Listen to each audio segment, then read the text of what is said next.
سلام، وقت بخیر خدمت بینندگان عزیز و محترم در هر کجای دنیا که هستید. برایتان آرزوی سلامتی و بهروزی دارم. الاهواز، منطقه‌ای که در ایران به نام خوزستان شناسانده می شود، منطقه‌ای بسیار غنی از گاز و نفت، این طلای سیاه، ولی علی‌رغم این ثروت عظیم مردمانی را در خود جای داده که در فقر و محرومیت و عدم توسعه یافتگی زندگی می کنند. این عدم توسعه یافتگی اقتصادی به همراه خود معضلات اجتماعی همچون مهاجرت جوانان، اعتیاد، کودک همسری و سایر معضلات اجتماعی رو به همراه داشته است. برای بررسی علل و ریشه های این عدم توسعه یافتگی و بررسی راه‌های برون رفته آن با نویسنده و فعال عرب آقای یوسف السرخی همراه هستیم. آقای السرخی، عرض سلام و خوش آمدگویی دارم خدمت شما. بفرمایید با بینندگانمون یه خوش آمدگویی داشته باشید تا گفتگومون آغاز بشه.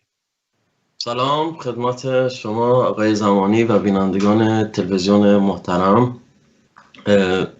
میتونیم شروع کنیم؟ خواهش میکنم.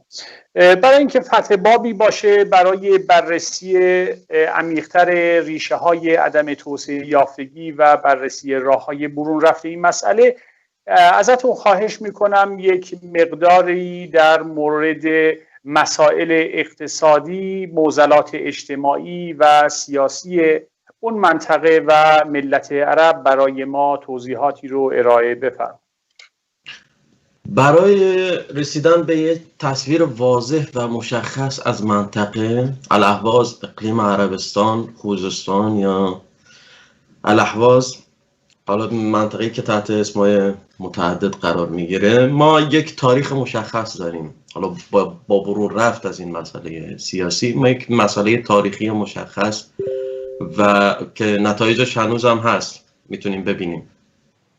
برای فهم این مسئله ما باید همیشه لینک کنیم به شروع این ساختار این مسئله، یعنی از سال 1925 از فروپاشی حکومت خزعل در محمره و استبدال آن یا جایگزینی آن با اشغال نظامی بوده یا با مسئله سیاسی بریتانیا و اون زد و خوردها و ترسیم مرزهای اون دوره، با استقرار اولین واحد و نهادهای بوروکراتیک ایران در منطقه برای اولین بار در 1925، مثلا ما عدلیه، مثلا اولین ساختمانی که در مثلا اون منطقه به وجود میاد ساختمان عدلیه بود که الان کسروی هم شرح میده اون مسئله رو، که ما از کوههای لرستان به این سرزمین سرازیر نشدیم که مثلا فقط حالا مثلا عدلیه و اینا بسازیم، بلکه این مردم رو با ایرانی بودن خودشون حالا آشنا کنیم، اون چیزایی که اون میگه. ولی ساختمانی که اولین ساختمان بوروکراتیک ایران در منطقه عدلیه قرار میگیره، بعد اون شروع میکنن به تشکیل فرمانداری و استانداری و مسائل دیگه.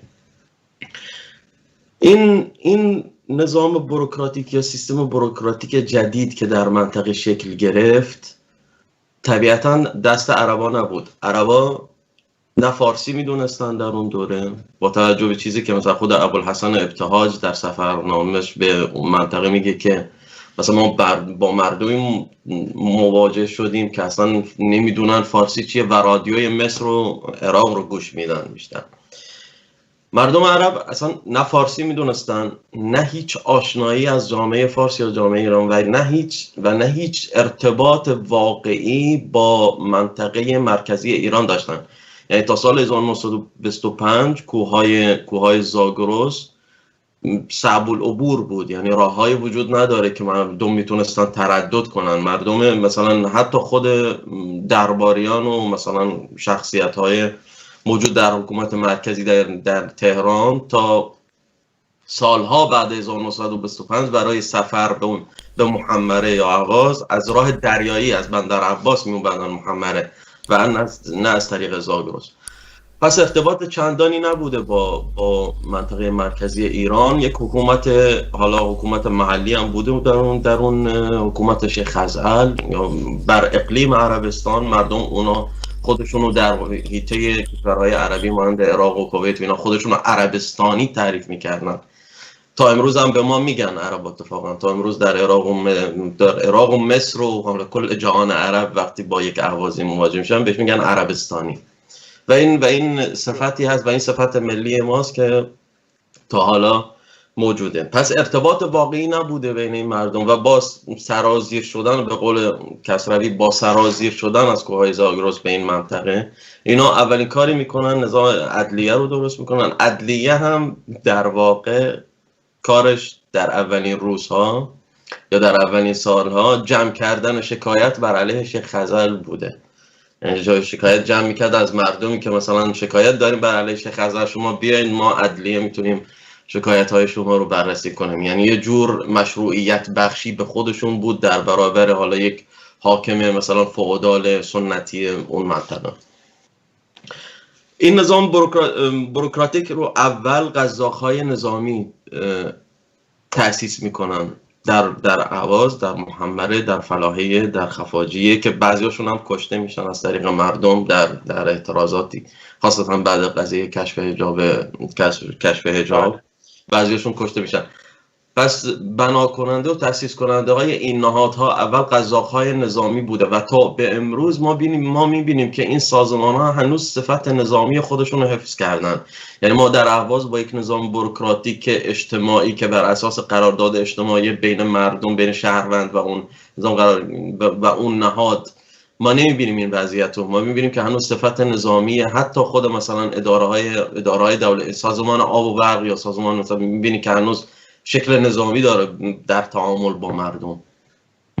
پس از اون دوره و اون قزاق‌ها و پس از اون دوره موج مهاجرت شروع میشه به منطقه. یعنی با تاسیس، با استیلا یافتن بر پالایشگاه نفتی که قبلا بوده اتفاقا و شیخ خزعل اجاره‌شو از بریتانیا میگرفته در محمره در عبادان و اینا شروع میکنن به جلب کارگران غیر بومی. ما سند داریم که میگه که در دوره به قول کاوه حسین پور، یکی از در کتاب خوزستان جلد 2 فکر کنم گفته که در یک مصاحبه گفته که ما در دستور دولت بوده، دولت پهلوی، که برای جلب کارگران پالایشگاه و نفت بیشتر از حوزه بختیاری انتخاب کنید، نه عربا رو انتخاب کنید، چون عربا هنوز مسئله سیاسی دارن با ما و هر لحظه میتونن مثلا چیز کنن و انقلاب کنن یا چیز. از منطقه بختیاری. جالبی که گفته در کارگران آذربایجانی رو اینا هم نمیشه استخدام کرد. چرا؟ چون نزدیک به شوروی بودن و تأثیر یافته از تفکرات و ایده های چپ و اینا ممکنن در پالایشگاه نفت و اینا مثلا تشکلات چپ و کارگری ایجاد کنن. پس بهترین گزینه مثلا بختیاری که نزدیک بودن و حالا تو کوههای زاگرس بودن، اینا رو مثلا آوردن آبادان. یا در خود مثلا همون بختیار، رئیس ساواک شاه میگه که من مثلا 2000 نفر رو بختیاری رو مثلا به واسطه خودم فرماندار و مثلا کارگر و کارمند و عالی رتبه و اینا شرکت نفت کردم. پس این شرکت نفت و سازمان ها و نهادهایی که شکل میگیره مملو در دوره های تاریخی، در سالهای تاریخی و به طور مکرر مملو از جامعه جدیدی میشه که هیچ نسبتی با اون منطقه نداشته و اینجا ما با تشکیل دو جامعه موازی با هم مواجهیم. یعنی دو جامعه ما تا حالا در منطقه دو جامعه متضاد، دو جامعه مثلا فرادست فرودست، عرب عجم و مهاجر و بومی داریم. این مسئله غیر قابل انکاره. یعنی کسای فارسایی یا غیر عربایی که در منطقه هستن هیچ آشنایی با عربا ندارن، یعنی نه از تاریخشون نه از فرهنگشون، ارتباط هم نمیگیرن با مردم و اونا رو مثلا حالا با کلیشه ها و تهمت‌های امنیتی و اینا از خودشون دور میکنن. معمولا برای استخدام در شرکت‌ها و اینا رو حذف میکنن، اینا رو طرد میکنن. در واقع مثلا سوال درباره قومیت، این که عرب هستی یا بختیاری، یکی از سوال‌های اساسی گزینش و استخدام در شرکت نفت، ملی حفاری و پتروشیمی و نیشکر و کشت و صنعت نیشکر هست.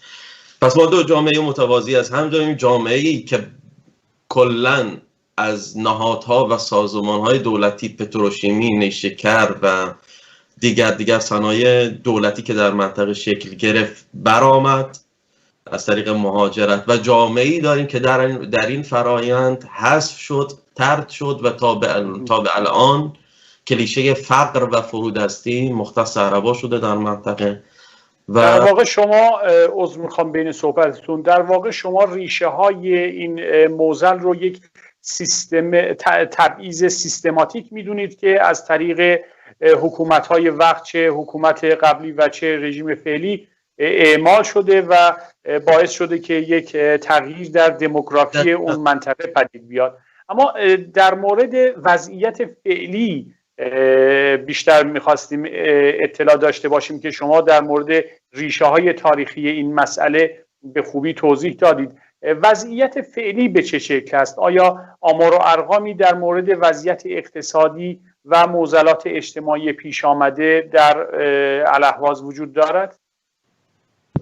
ریشه های تاریخی که گفتیم تصویر امروزه، یعنی هیچ تغییری نکرده پس از 90 سال. همون وضعیت، یعنی همون وضعیتی که بنیانش از مثلا اون سالها شکل گرفت تا به امروز همون. یعنی شاید بعد جمهوری اسلامی توانست به دلیل همپوشانی مذهبی با برخی مثلا قبایل یا خانواده‌های مذهبی عرب، یا مثلا از طریق مثلا جذب برخی سپاهی‌های مثلا وفادار به رژیم مانند شمخانی، تونست مثلا برخی چیزا رو تغییر بده، ولی وضعیت کلی همونه. یعنی نتونست مثلا وضعیت رو به طور کامل تغییر بده، بلکه جمهوری اسلامی با اضافه کردن بعد مذهب بر این مسئله تونست مثلا حتی خود جنبش عرب ها رو مثلا یه ضربه اساسی بهش بزنه با استفاده از عامل مذهب و دین. برای آمار مثلا ما طبیعتاً نتوانایی فعالیت مستقیم در منطقه داریم، مثلا حتی فعالیت مثلا برگزاری یک شب شعر رو هم به طور آزاد در منطقه مثلا شاعران و نویسنده‌های عرب ندارن، حالا چه برسه برای آمارگیری و برای مثلا محاسبه این امور. ولی مثلا من در سال 95 شمخانی در یکی از جلساتش در اهواز ادعا کرد که در شرکت ملی حفاری که طبیعتا امروز هم بهش میگن ملی بختیاری، ملی حفاری 7000 نزدیک حالا 5000 یا 7000 یا 4000 یادم نمیاد دقیقاً، فکر کنم 4000 یا 5000 بوده، یا 4000 یا 5000 استخدامی داشته تا سال 95. از این 4000 یا 5000 نفر تنها 4 نفر عرب بودن. تصور کنین در شهری که اکثریتش عرب باشه و بیشتر سهم چیزایی که از زبون خود مثلا مسئولان دولتی در میاد. یکی از آمارهای دقیقی که داریم در یکی از خبرگزاری‌های اتفاقا خود جمهوری اسلامی ادعا کرده بود که ما در خوزستان امروز 250,000 یا 300,000 کارگر غیر بومی داریم. تصور کنین شما 250,000 کارگر مثلا غیر بومی داشته باشین، همشون در پتروشیمی، طبیعتاً یعنی فول شده مسئله، یعنی هیچ جایی برای بومیان و منطقه نیست. این آماری هست که در میاد و طبیعتاً تجربه زیسته ما هم خودش یعنی ثابت کننده این مسئله است. یعنی مثلا من زمین شناسی میخوندم در اهواز، ترم 2 ما 2 تا همکلاسی بختیاری داشتیم، 2 تا دختر بودن اتفاقا که از ترم دوم استخدام ملی حفاری بودن، در حالی که من عرب باید دنبال مثلا مدرک دکترا باشم تا بتونم مثلا حالا یه کار مثلا در یکی از مثلا چاهای نفت یا مثلا حفاریای اونجا بدونم با مدرک دکترا مثلا یا ارشد، در حالی که اینا ترم 2 زمین شناسی بودن کار میکنن. این وضعیت همه رو شامل میشه. ما مثلا دادگاهی کردن 2 تا فعال عربو داشتیم در 3 سال 4 سال پیش به خاطر اینکه به استخدام‌های آموزش و پرورش اعتراض کرده بودن. استخدام‌های آموزش و پرورش مثلا در سال 96 یا 95 تماماً از مناطق بختیاری بود، از مناطق یا خارج استان بود و هیچ عربی گزینش نشده بود برای معلمی. در اون دوره هم در میاد که مثلا حالا اونایی که لهجه دارن نمیتونن معلم بشن، شما در جریان هستید فکر کنم. بله لهجه دارن نمیتونن معلم بشن، پس اولویت رو میدن به حالا غیر بومیان منطقه. وضعیت اقتصادی در کل همینه، یعنی ما حاشیه شهر اهواز که 40% شهر اهواز رو تشکیل میده و یکی از بزرگترین کمربندهای حاشیه نشین تو کلان شهرهای ایرانه، حاشیه نشینی عرب 90%ش یا 85، حاشیه نشینی اهواز از اینکه 85%ش عربه. یعنی مناطقی با تراکم جمعیتی شدید مانند کوت عبدالله یا همون منطقه شرینگاباد یا منطقه ملاشیه، اندو که کانون‌های اعتراضات اتفاقا ملی و طبقاتی اون منطقه است. این وضعیت هست، یعنی وضعیت کلی منطقه تغییری نکرده است از اون سالها. ما در واقع تجربیات مشترکی از گفته های شما که همچین برمیاد، ما هم تجربیات مشترکی در آذربایجان جنوبی. یک مسئله رو که ما در آذربایجان جنوبی باهاش مواجه هستیم این هست که در مورد خواستهای مدنی و به حق ما انگهایی زده میشه، به خصوص به فعالین مدنی که در آذربایجان فعالیت میکنن. اینها رو مرتبطشون میکنن با کشورهایی مثل ترکیه و آذربایجان. خواستم ببینم چنین ناسیونالیسم عربی در مصر مواجه میشه، شروع میکنن به تهمت و انگ زدن. در سال 1964 ما اعدام مثلا کمیته مرکزی جبهه آزادی بخش عربستان 4 تا افسر ارتش رو اعدام میکنن به تهمت، دقیقاً تهمت ناصریسم بوده. یعنی از زمان شاه این مسئله وجود داشته، یعنی هر وقت با کشورهای عربی اختلاف پیدا میکردم، چه ناصر، چه جمال عبدالناصر، چه صدام حسین و چه حالا سعودی، و تهمت‌های امنیتی مشروع یافته در رسانه‌های ایرانی و در خود جامعه ایران نیز بر مبنای همین ستیزها قرار میگیره.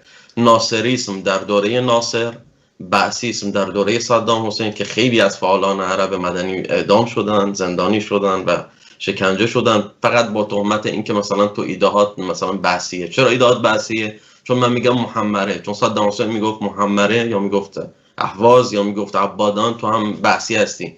اینا نام شهرهای منه. یعنی عراقی‌ها در تاریخ خودشون که نرفتن مثلا کتاب‌های شاهنامه رو اینا رو بخونن که بیان حالا صحبت‌های شما رو باور کنن درباره این منطقه. مثلا در صلح، در نشست ایران با عراق درباره بعد جنگ، مثلا نماینده عراق که طارق عزیز بوده میگه وقتی که از نماینده ایران میشنوه که اروندرود، از دوستش از کناریش میپرسه اروندرود کجاست، میگه همون شط العرب. یعنی اینا روایت تاریخی خودشون داشتن، نرفتن اسما رو به میل خودتون که عوض کنن به میل ایرانیان. یعنی اینا اسمایی داشتن، یعنی قبلا منطقه رو به اسم عربستان میشناسن، این شهر محمره بوده، اون شهر عبادان بوده، اون فلاحیه بوده، اون خفاجیه بوده. وقتی که درگیری ایران مثلا با صدام شروع میشه، طبیعتا ارتش عراق اون اسما رو هنوز در حافظه داشته، یعنی در حافظه عربی هنوز اون اسمای عربی وجود داشته و به کار میبردن. بعد از اون هر فعال عربی که بر اسمهای شهرهای عربی تأکید میکرد یه تهمت بعثی بهش میزدن و حذف و شکنجه، تا حالا هم ادامه داره اتفاقا. تا حالا هر کی مثلا اسم محمد رو میاره میگن که تو بعثی هست. بعد از اون منتقل میشه به مسئله سنی و وهابی و داعشی که حالا در اون زندگی میکنیم در واقع، و حالا هم خیلی کاربرد داره. اتفاقا با همون اعترافات اجباری یکی از فعالان عربی که دستگیر شده مثلا میگن که شما مثلا داعشی هستین، شما مثلا تفکراتون داعشه، اونم با ستیز با کشورهای مثلا که طبیعتا گفتمان سیاسیش مثلا یا سنی باشه یا حالا عرب باشه. ولی این تهمت ها همیشه بوده، همیشه تکرار شده و همیشه یعنی برای اونا کاربرد داشته و یعنی یه مجوزی بوده برای کشتار و اعدام. درسته. اشاره به تغییر اسامی تاریخی در واقع شهرها و روستاها، رودها، کوهها، این رو ما هم تجربه کردیم داشتید. وقتی اینها رو ما در کنار تحقیرها، توهینها، تبعیضهای سیستماتیک اقتصادی میگذاریم، یک پازلی شکل میگیره که اینطور به نظر میرسه که همه اینها به شکلی هدفمند برای رسیدن به یک نتیجه هست، برای رسیدن به یک هدف هست. این هدف به نظر شما چیست؟ یعنی اینکه مثلا مردم عرب رو طوری تحت فشار اقتصادی قرار میدن تا از اون منطقه مهاجرت بکنند، تغییر دموگرافی منطقه اتفاق بیفته، اسامی منطقه رو بعد میان عوض میکنند، تاریخ رو تحریف میکنند. به دنبال چه چیزی هستند؟ هدف نهایی اینها چیست؟ که در زمان ما پهلوی هم همین مسئله رو داشتیم، یعنی چیزی نیست که مختص رژیم جمهوری اسلامی باشه. این مسئله مختص به دولته، یعنی به بنیان و موجودیت دولت ایران و هیچ ارتباطی به تغییر نظام سلطنتی یا نظام ولایت فقیه یا حتی نظام حالا دموکرات آینده که شعارشو میدن. اگه که نظام دموکرات در منطقه هم پیش بیاد، هیچ مسئله ای از سیاست های کلان دولت ایران. ما یه دولت داریم و یه نظام داریم. نظام همون یعنی یعنی بنیانی که برای دولت سیستم حکومتی که شکل میگیره، حالا میخواد که مثلا اون دولت رو اداره کنه، ولی بنیان دولت ایران بنیانی هست که بر مسئله غیر فارس زدایی بنا شده. یعنی این دولت این کار کرد، این عمل کرد، بجز تحلیل، یعنی بجز تفکیک این دولت، بجز یعنی این زیر ساخت، هیچ تغییری نمیتونه در ایران، هیچ تغییر دموکراتیک در ایران نمیتونه پیدا کنه. چون حالا بتونیم مثلا روبناها رو تغییر بدیم، یه چند تا شعار بدیم، یه عرب بیاریم مثلا بذاریم، یه عربی هم فارسی صحبت کنه، طبیعتا به عربی صحبت نمیکنه، یا مثلا یه ترکی رو بیاریم که با فارسی صحبت، بعد بگیم ما ملت کثیرالمله هستیم و این شعارهای مثلا تو خالی. ولی مسئله زیر ساخت دولت ایران که بر مبنای غیر فارس زدایی بنا شده، مسئله تغییر نام شهرها، حتی تغییر مثلا نام خود جانداران، یعنی مثلا تو میبینی که دار مسئله که مثلا حتی خود جانداران منطقه هم یعنی رو به اسمای مثلا فارسی در میارن، حالا بعد بومیان منطقه برای اسمای دیگه‌ای دارن.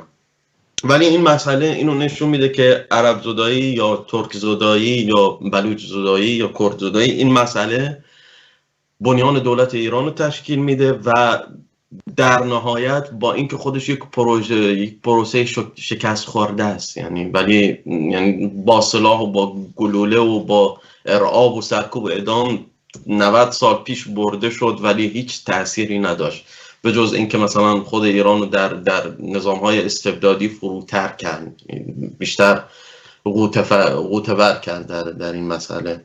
پس این مسئله متعلق به بنیان دولت خود ایرانه و این بنیان هیچ قادر به جز تغییرات اساسی قادر به این مسئله و هدفش هم زدایی هست، یعنی غیر فارس زدایی به نظر من. یعنی تا وقتی که این گروه ها به قول خودشون یا اقوام نتونن به عنوان خرد فرهنگ یا به عنوان حالا خرد زبان یا گویش خودشون رو قبول داشته باشن، یا به عنوان آذری یا به عنوان عرب زبان، اینا نتونن خودشون رو قبول کنن به عنوان این هنوز پروسه تموم نشده و باید تا نفس آخر ادامه پیدا کنه. درست. ما در مثلا حالا برای فرمایش شما این رو هم اضافه کنم که مثلا در تئوری های توسعه قرن 18 و 19 ما این رو داشتیم که برای توسعه جوامع لازم هست که یک کشور با یک فرهنگ و یک زبان و غیره وجود داشته باشه و بر اون اساس شعارهایی مثل یک فرهنگ، یک کشور، یک ملت، یک زبان مطرح می شده و بر اون اساس سعی می شده که در واقع یک اتنیک زدایی در اون کشور صورت بگیره. اما در جوامع مدرن ما می‌بینیم که اتفاقاً تنوع در زبان‌ها، فرهنگ‌ها و اتنیک‌ها رو به عنوان سرمایه بشری میدونن و اون رو موتور محرکه توسعه اقتصادی میدونن. اما فکر میکنم که این فرهنگ، این درک هنوز نه در رژیم ایران و نه در بین اپوزیسیون های مرکزگرا شکل گرفته. یعنی به جای اینکه تنوع رو به عنوان یک موتور محرکه‌ای برای توسعه ببینند و اون رو به عنوان سرمایه بشری قلمداد کنند، یک نوع تهدید برای خودشون میبینند. نظر شما در این مورد چیست؟ چرا یک چنین سوء تفاهمی پیش اومده که وجود ملت عرب رو، ملت ترک رو انکار میکنن و حتی این رو تهدیدی برای موجودیت خودشون میبینن؟ به نظرم این مسئله رو با توجه به مسائل فرهنگی که نگاه میکنم، یا مسائلی که حالا مسئله فرهنگی یا مسئله سیاسی که در طول تاریخ و امتیازاتی که به جامعه فارس داده شد از طریق این دولت ملت، یعنی مثلا من به عنوان یک فارس، دولت با زبان من صحبت میکنه، صدا و سیما با زبان من صحبت میکنه، در همه جا به عنوان شهروند درجه یک و غالب اون منطقه هستم و امتیازاتی که از طریق شیعه و فارس بودن به من فارس و شیعه داده میشه، البته مرد، حالا زنان فارس هم از خود مردان زنان فارس هم از خود مردان عرب هم امتیازات بیشتری دارن در این جامعه، نمیتونیم انکار کنیم برخلاف چیزایی که فمینیستای خودشون میگن. ولی این امتیازاتی که داده شد به طور ساده انسان ازش نمیگذره اتفاقا. یعنی انسان به میل خودش نمیاد میگه مثلا من این خونه‌ای دارم که این کاخی که من توش هستم و تو بیا مثلا با من مشارکت کن، بیا باش بشین. این مسئله حالا به جز در موارد استثناء یا در موارد نادر مثلا پیش نمیاد. حتی خود تنوع اتنیک ها و به عنوان سرمایه بشری در غرب خودش حاصل مثلا جنگ هایی بوده که بر اساس همین مسائل شکل گرفت. مثلا بعد جنگ جهانی دوم و مسئله آریاییسم و ملت و ارق و نازیسم و فاشیسم ایتالیایی، این مثلا ذهنیت غربی رو به این سو برد که باید مجبوریم تعددگرایی یا چند ملیتی بودن یا عدم برتری یکی بر دیگری رو قبول کنیم، وگرنه یکی مثل هیتلر دوباره برمیگرده همه رو قتل عام میکنه یا مثلا 50 میلیون کشته میدیم. پس این مسئله همیشه بر هزینه ها بنا شده، مسئله بر اعتراف بر هزینه بنا شده. یعنی مسئله این نیست که خود انسان ها اومدن به دیگران امتیاز دادن. در ایران و در آمیزش با اون فرهنگ مذهبی و فرهنگ انحصار طلب خاورمیانه‌ای که ما یعنی میبینیم، اینا حاضر به گذشت از این امتیازات نیستن به طور ساده. یعنی از مثلا از رهبری بگیر تا مثلا یک سرباز در آخرین پایگاه مرزی بلوچستان حاضر به گذر از این امتیازات نیست. و این خودش یعنی تا وقتی که این جامعه به این امتیازات اعتراف نکرده و حالا ما نمیخوایم اون امتیازات رو ازشون بگیریم، ما میخوایم امتیاز خودمون رو در منطقه خودمون داشته باشیم. من به عنوان عرب در اهواز حق خودمون دارم که به زبان خودم صحبت کنم، به زبان خودم درس بخونم و حاکمیت سیاسی که نماینده و من به طور دموکرات و مستقیم قادر به تأثیر و اداره اون باشم، اون حق منه. یعنی در سرزمین خودم من میتونم محیط زیست خودم رو با توجه به آشنایی تاریخی و آشنایی زیست بومی و ارتباطش با معیشت مردمی که اونجا هست، مانند مناطق هور یا مناطق اهوار یا مناطق مثلا رودخونه ها یا مناطق ساحلی، مناطق اون محیط زیست رو میشناسن، خودشون باید براش تصمیم بگیرن. نه اینکه مثلا اتفاقا یه چیزی بگم وسط صحبت که مثلا احمدی نژاد اومد گفته بودن که هور فلاحیه آبش کم شده، البته با توجه به پساب‌های نیشکر که اونجا میریزن و موجودات اون ماهی‌های درونش دارن میمیرن. معیشت یک شهر مبنی بر همین هوره، یعنی بر معنی صیادی و ماهیگیری از اون هور هست. مثلا احمدی نژاد دستور میده که یک تخم ماهی مثلا از شمال به اسم تیلاپیا اونو بیارن مثلا تو اون هور بندازن. اون ماهی تمام زیست بوم، یعنی تمام اکولوژی اون هور رو به هم ریخت. یعنی همه ماهی‌های دیگر رو خورد، همه ریشه های گیاهان منطقه رو خورد، یعنی و باعث نابودی اون چیز شد، یعنی باعث اون نابودی اون هوش شد. مردم منطقه باید برای احوال خودشون تصمیم بگیرن، چون خودشون باهاش آشنایی دارن، باهاش زیستن و در ارتباط یعنی ارتباط مستقیم با منفعت خود. زنان منطقه باید برای خودشون بدون سروری فمینیسم فارس مرفه مرکز نشین برای خودشون تصمیم بگیرن. عربان برای خودشون تصمیم بگیرن در منطقه، کارگران اون منطقه برای خودشون تصمیم بگیرن، چون در ارتباط مستقیم با مشاکل خودشون هم. این امتیاز و حق منه که در منطقه خودم این امتیازات رو داشته باشم، همونطور که یک فارس در سمنان، در کرمان، در اصفهان یا در مناطق دیگه داره. پس ما نمیخوایم اون امتیازاتی که به ناحق در طول 90 سال از زیر پای ما کشیده شد و به کاخ و فرهنگ سرای زبان و مجلس و توپ و تانک تبدیل شد برای کشتن و برای عرب زدایی و غیر فارس زدایی در منطقه، حالا ما نمیخوایم اون امتیازات بگیریم، ما فقط میخوایم که خودمون مثلا امتیازات خودمون رو داشته باشیم در منطقه. و البته نمیتونیم حالا بگیم امتیاز، رو من شخصا کلا ضد امتیازم، یعنی هیچ کس بر مبنای هیچ امتیازی نداره، یعنی نه عرب بودن، نه فارس بودن، نه ترک بودن خودش امتیاز در واقع، بلکه انسان با توجه به توانایی‌های خودش میتونه مثلا پیشرفت کنه یا مثلا موجب توسعه گرایی خودش باشه. ولی مسئله این که باید به یک حاکمیت سیاسی که نماینده مستقیم اون مردم در منطقه باشه باید برسیم تا بتونیم اون معضلات رو مثلا حالا بحثش کنیم در واقع. درست است. اشاره کردید به اینکه باید ملت‌های اختیار این رو داشته باشن که برای منطقه خودشون تصمیم بگیرن، چه به لحاظ اقتصادی، محیط زیستی و غیره. اما من جایی ندیدم که مدیر بومی، یعنی از عرب‌ها یک مدیر بومی برای الاهواز تا حالا انتخاب شده باشه. شاید من اشتباه میکنم، من تو اینترنت سرچ کردم چنین چیزی ندیدم. کماپیش این در سایر منطقه هم وجود داره، در بین بلوچ‌ها، ترک‌ها و غیره. اما این ملت‌های تحت ستم که اجازه داده نمیشه تا برای خودشون تصمیم بگیرن، اینها چه باید بکنن و چطور میتونن اینها با همدیگه در ارتباط باشند، با هم همکاری بکنن تا بتونن که بر این اتنیک غالب در واقع غالب بشند. همونطور که شما فرمودید فقط بحث حکومت یا اپوزیسیون نیست، در بین مردم عادی هم نمیخوان اون امتیازات ویژه‌ای که دارن رو از دست بدن. ما چه باید بکنیم؟ ما به عنوان ملت ترک و کرد و عرب و غیره چه باید بکنیم؟ چه زمینه‌هایی برای همکاری وجود داره؟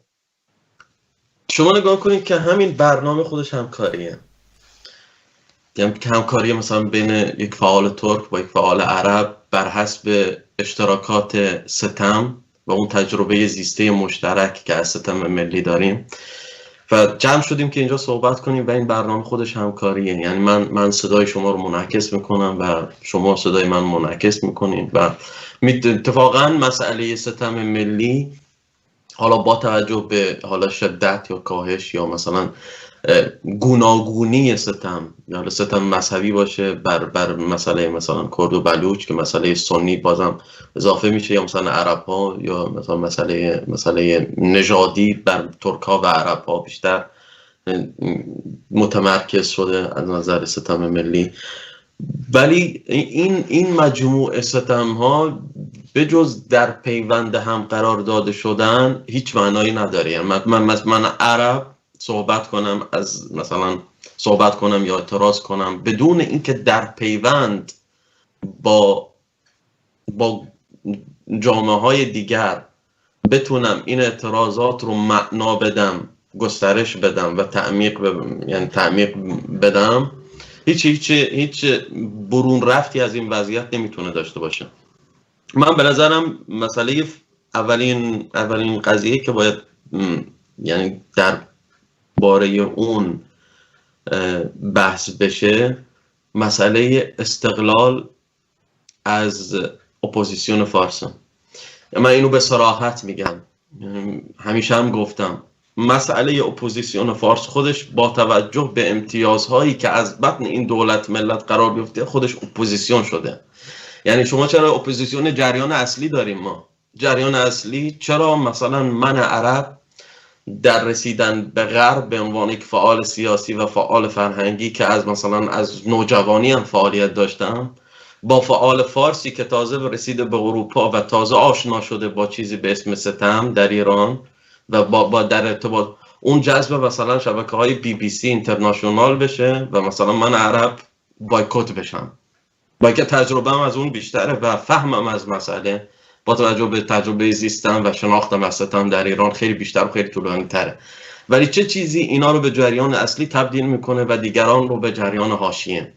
مسئله دقیقاً در خارج و مسئله اپوزیسیون انعکاس فرماسیون طبقاتی و اجتماعی و نژادی در خود ایرانه.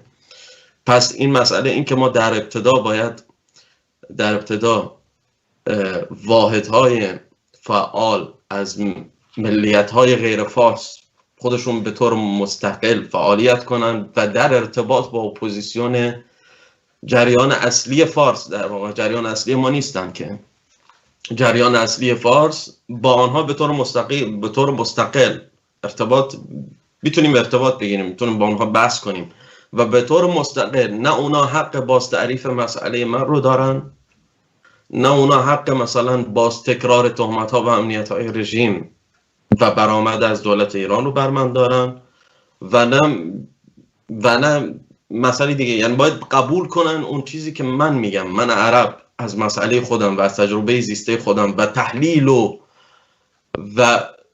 آلترناتیو هایی که از بطن شرایطی که خودم زیستم و اونو بهترین، مثلا نه بهترین بلکه اونو مناسب ترین گزینه برای مردم خودم میدونم، اونو بدون لکنت زبان باید مطرح کنیم. اونا هم باید بپذیرن، یعنی هیچ راهی ندارن، یا باید بپذیرن یا مثلا همکار رژیم باشن در واقع، یعنی هیچ راهکار دیگه ای نداره.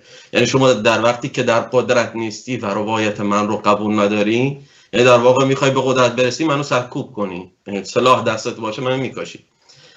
پس این مسئله این که در قدم اول اپوزیسیون های غیر فارس در ارتباط با اپوزیسیون فارس باید به طور مستقل عمل کنن و در گزینه دوم این اپوزیسیون ها با توجه به مسائل، حالا اختلاف هایی هست بین اپوزیسیون های غیر فارس، حالا کرد باشه، ترک باشه، عرب باشه یا مثلا لور باشه، اختلاف هایی هست، ولی بر اساس مسائل مشترک و مسائل عام ما میتونیم مثلا یک دایره معنایی، یک گفتمان ضد تأسیس کنیم و بر اساس اون به مبارزه مدنی و رسانه‌ای و سیاسی خودمون بپردازیم.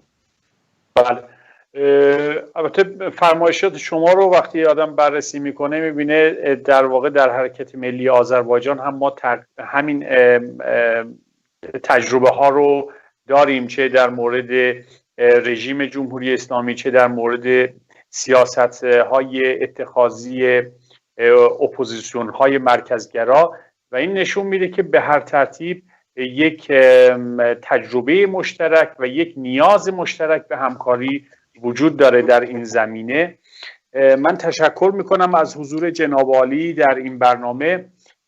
اگر صحبت پایانی دارید یا جنبندی از صحبت هاتون دارید بفرمایید، در خدمت شما باشیم. ممنون آقای زمانی. در واقع ما در نهایت میتونیم بگیم که من امیدوارم واقعا از چیزهایی که حالا میبینم در این سالهای اخیر و اون همگرایی در واقع، یعنی واگرایی از مرکز و همگرایی با حاشیه و اون مسائلی که حالا داره شکل میگیره، واقعا یعنی امید میده به آدم که این صداها داره شنیده میشه، این روایت ها به طور قوی داره مطرح میشه، به طور عقلانی، به طور مثلا تئوریزه و تئوری های جدیدی داریم که از حاشیه داره در میاد و هژمونی ملیگرایی فارس در مرکز رو داره تهدید میکنه، چه در سطح اپوزیسیون و چه در سطح حاکمیت، و این خودش نشون دهنده افق روشنی برای ملیت های غیر فارس ساکن این جغرافی است. ممنون از شما. و از بینندگان محترم. امیدوارم دیدارهای بعدی هم داشته باشیم درباره این مسائل. حتما، با کمال میل. تشکر میکنم از شما مهمان گرامی و همچنین بینندگان عزیز و محترم. تا دیداری دیگر پیروز باشید.